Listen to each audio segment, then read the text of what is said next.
Are you looking to be the mightiest governor? You might want to think that twice.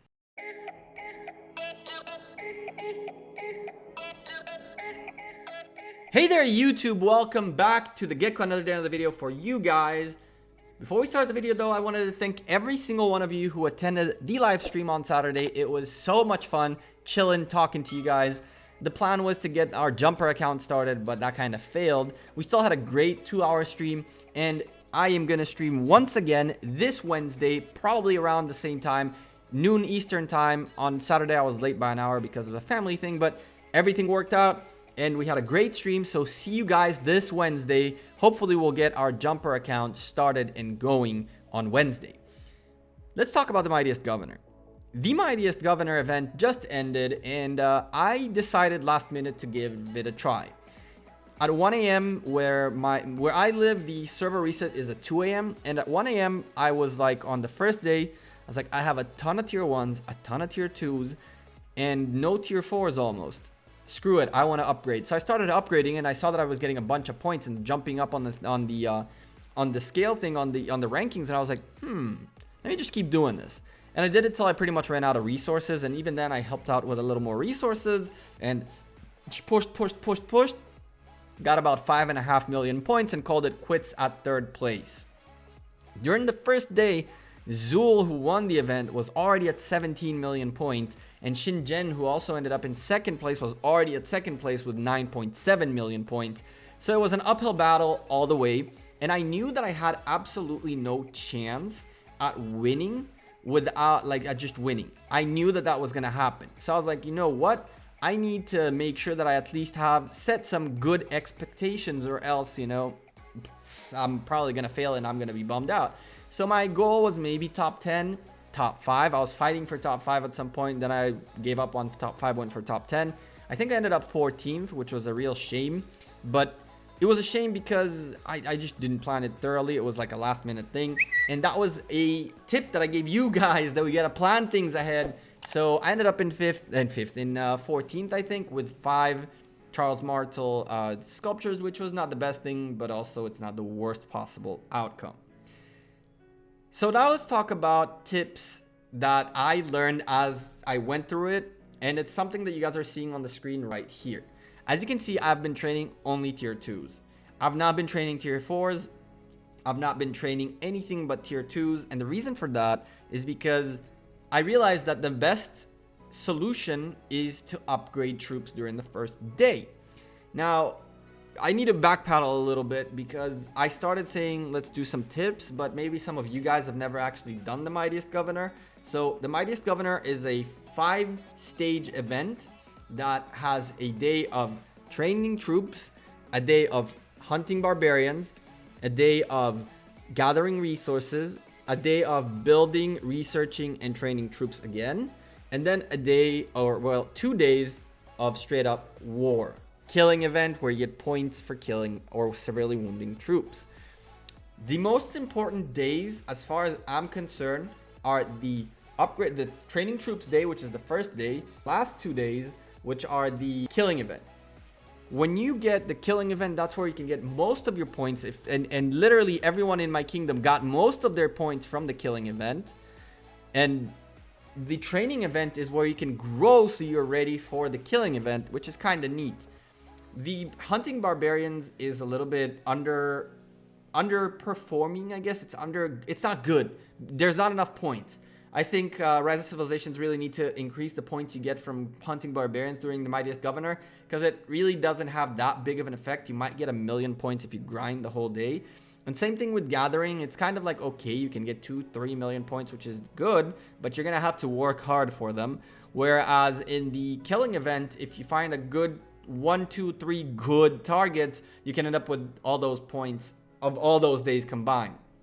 I can say the same thing about the building and researching day. While those days are the days where you're like growing in power, which is not fluff power, troops power is fluff power.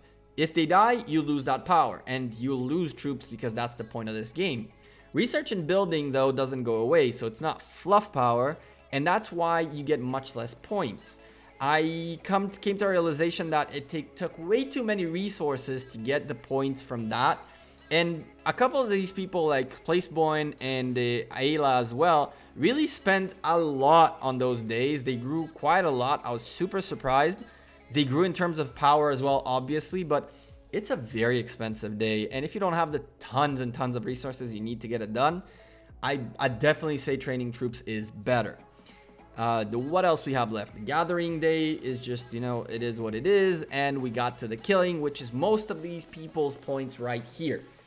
So Shingen really, I think, got like 25 plus points from the killing event.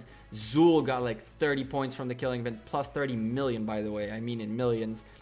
Chengji was nowhere near the top 10 before the killing event, and then he ended up third.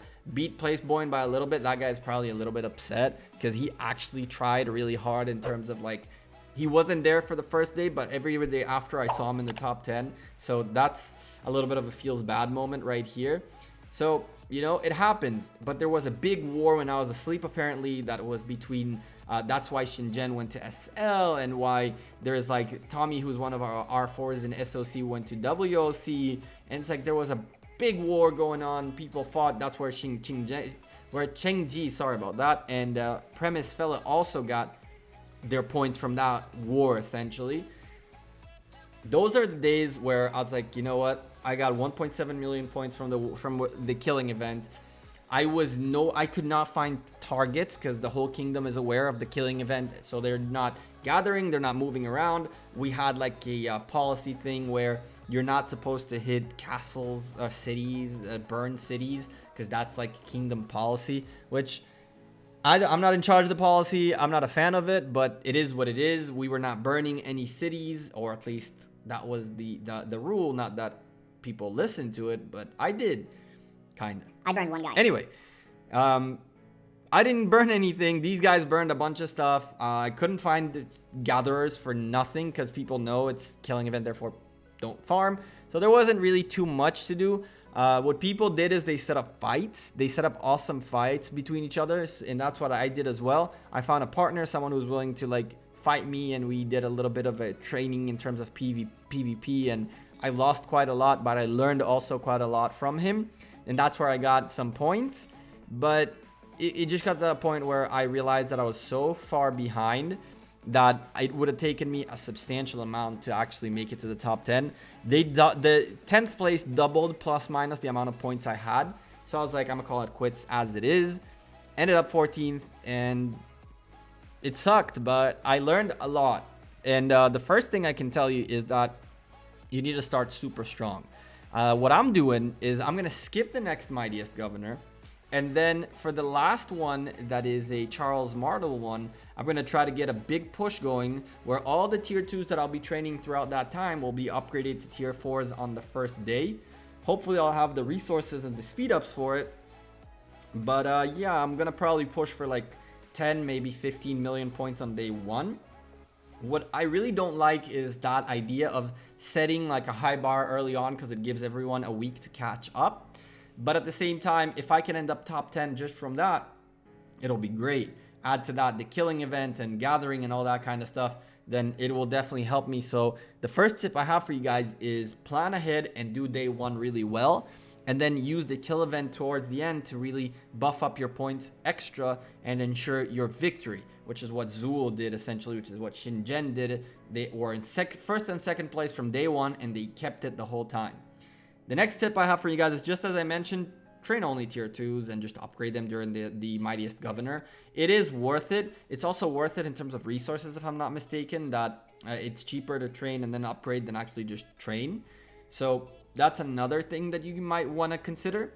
Another option is to understand that building and researching costs a lot of resources. So if you want to invest in that, you're going to need a boatload of resources.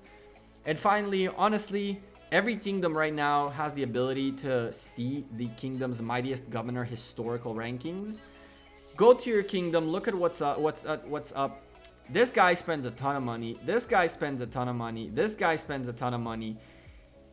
This guy used to spend a ton of money. I haven't seen August in a while. I hope everything's okay. He's our king right now. Spends a lot of money. You see, Premise Fella has been here as well a couple of times now.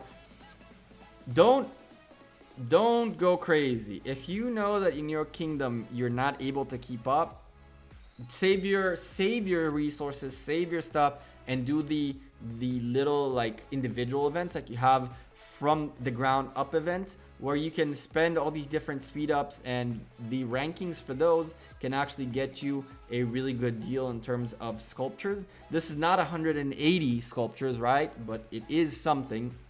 So it might be worth it for you guys to spend your time on these little events. As you can see, Color Wolf is in first place by a significant amount here, but you can see that if we go into the Mightiest Governor and go look at perhaps the top, I don't know, 5, 10, we have, if I haven't seen any of these 10 names in here, obviously, because they're probably exhausted from the event, but I don't see any of them in here, like on the top 10. I don't really see Little Tommy. Perhaps Little Tommy is our guy. He was on the top 10. I don't see any of them in here. So it goes to show you that these guys don't really fight for these small events. So perhaps it's worth it for you to fight for the smaller events and leave the Mightiest Governor for the mightiest spenders. And yeah, honestly, I hope you guys kind of enjoyed this video, enjoyed this attempt of mine to show you guys a Mightiest Governor. And I was trying to record everything and get it done and have like a cool video of ending up top 10 or something, and it just failed completely. It is what it is.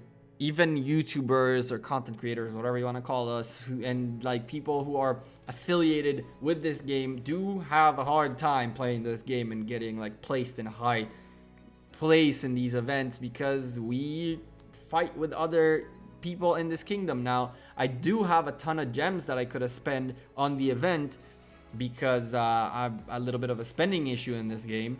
But I wasn't going to spend the gems because I know that there are gem spending events which can give me much better bang for my buck than fighting with a guy who made 52 million points. I'd need a lot more gems than I have to even get close to this somewhere in here. It is what it is. I want to know from you guys, in your kingdom, how many points are the top 3 guys? Do your guys cross the 50, cross the 40, cross the 100? I've heard of people who have kingdoms where top place got like 110 million points, which is absolutely just completely ridiculous. I think the most I've ever seen was 76 from August. I think this kingdom's max was 76 by August. And as a matter of fact, it's funny because August could have probably won Season 3 and Season 4 combined with the amount of points that he got in Season 5, which is pretty crazy. He just beat Zool out of the water. And it probably is really shitty to get to this point and be like, ugh, I'm not going to fight him. That's why I pulled the plug. It's also important to know when to pull the plug. So let me know how your attempts of Mightiest Governor have gone. How is your kingdom in terms of the Mightiest Governor? And if you have any tips and advice for me as well as for the community, leave it all in the comments down below, okay? Leave it in the comments. I read them. I go through them. I love the feedback you guys leave me, so make sure you leave it. Also, if you want to check me out, Twitter, Instagram, Facebook, and Discord now. You have a new Discord group, all in the links down below. I'm the Gekko. I'm out of here. Thank you guys very much for watching this video. And until the next time, you guys have a great rest of your week. And I'll see you guys on stream on Wednesday. Another video coming out tomorrow, probably. Peace.